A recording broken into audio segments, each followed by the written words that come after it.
kita langsung switch ke Guru Gembul as speaker sebagai pembicara yang dianggap kontroversial oleh orang yang berbeda pendapat.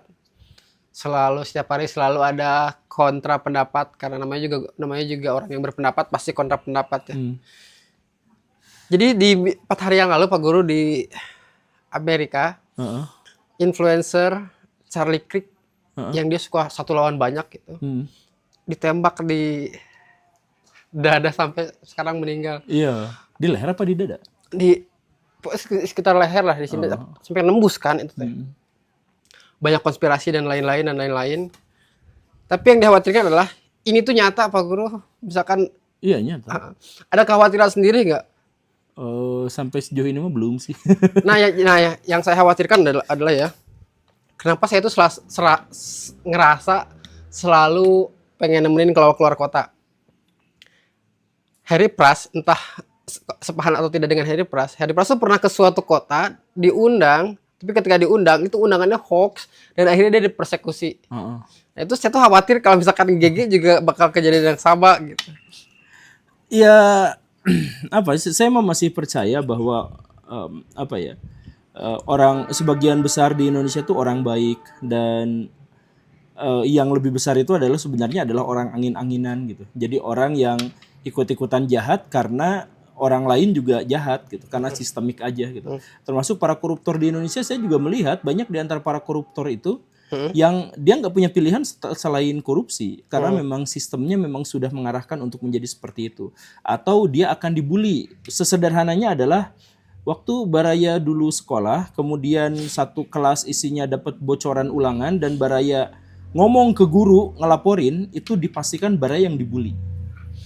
Padahal Baraya yang bener, Baraya yang jujur, Baraya sendirian yang idealis, tapi dibully sama orang-orang jahat. Nah, orang-orang di Indonesia itu jahatnya tuh level gitu, karena ngikutin aja gitu, bukan karena dia bener-bener jahat gitu. Jadi ketidakjujurannya, keculasannya dan sebagainya adalah karena bagian dari mental kawanan gitu. Makanya kalau misalkan di Indonesia ada pemimpin yang baik, pemimpin yang kuat dan tegas, sebenarnya korupsi itu bisa lebih mudah secara teoritis diubah, dihilangkan. Nah, kalau misalkan yang nanti saya keselamatannya akan dikhawatirkan. Iya, banyak orang yang ngomong gitu ya, karena saya kemana-mana sendirian juga, naik ojek, angkutan umum juga gitu biasa. Kemudian nanti ada yang nandain dan lain-lain ya. Entah kenapa saya tuh punya kepercayaan diri untuk bahwa saya tuh bakal baik-baik saja sih. Bahkan pada saat salah satu kampus Pak Guru, si panitianya kan saya tuh suka, jadi teman-teman kalau misalkan Pak Guru ditemani oleh saya, itu saya yang maksa ya. Pak Gurunya nggak pernah mau ditemani, tapi saya maksa.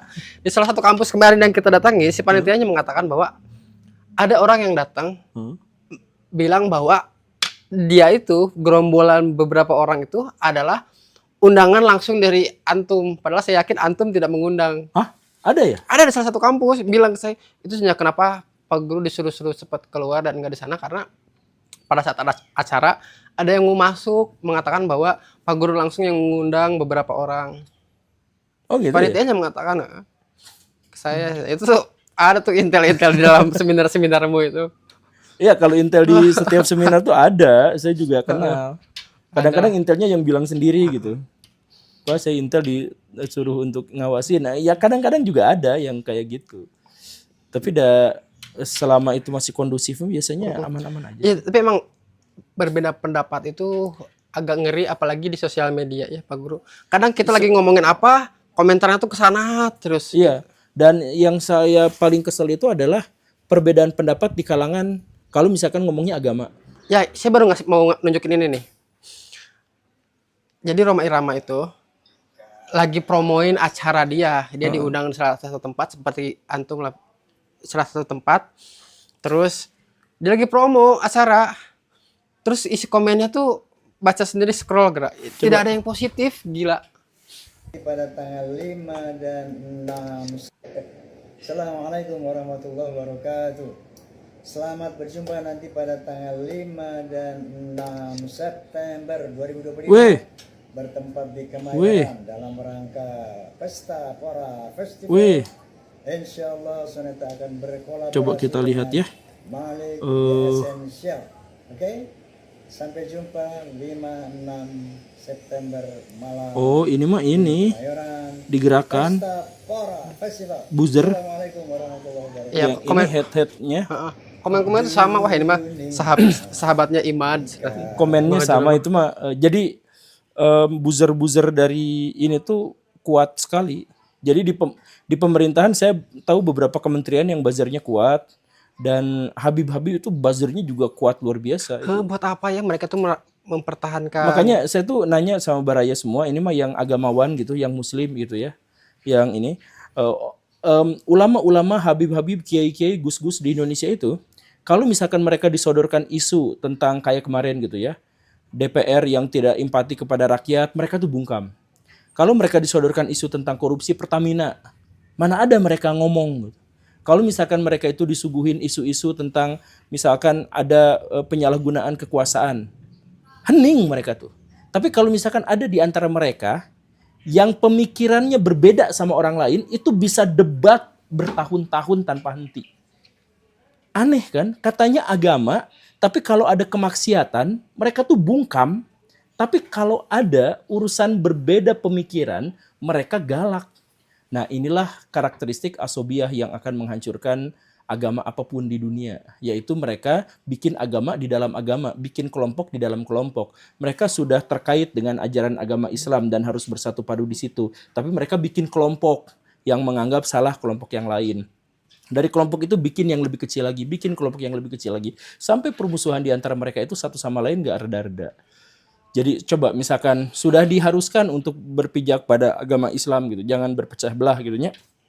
Terus bikinlah yang namanya Wahabi, kami yang paling murni di antara yang lain.